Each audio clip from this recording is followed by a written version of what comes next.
You see behind me here the opening plate for Songs of Innocence.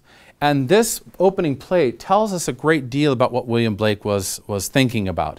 The first thing to note, as you might see, is it's a picture of a tree coming up here, and then there's down in this corner there's a mother and it looks like two children bending over a book.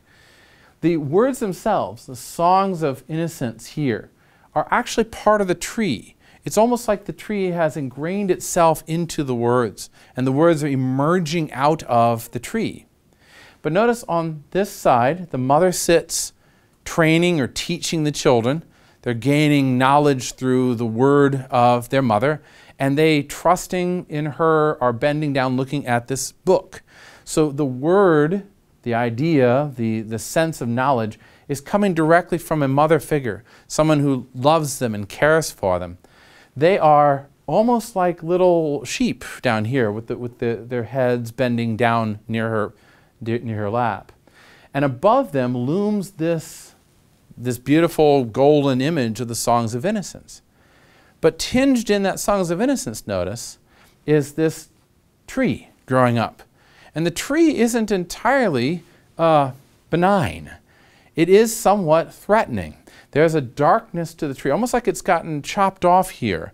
And the leaves and the branches curling up around have almost a dragon-like quality to them. Off in the distance we see the horizon, and there's a dark shadow on the horizon, almost like a satanic mill, a dark satanic mill that seems to be way off in the distance, as though the experience, the sense of dread or terror is there, but for now it's held at bay. The mother is training the little children. They're happy, they're content, and somewhat oblivious to all this sense of darkness that might loom over them. They are innocent. And she, knowledgeable about what's going on, because she's facing the tree and the mill, she is protecting them, watching over them, so that their little world is safe and secure.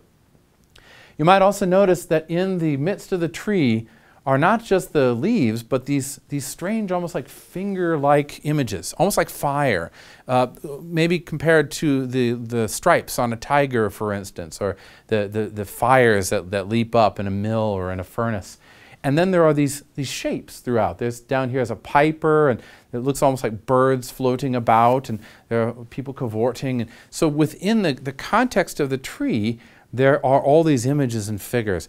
This is very much like what he envisions innocence to be. Innocence is beautiful, and it's lovely, and it's happy, contained in itself, but it's also rather vulnerable to the darkness that surrounds it and threatens it at all times.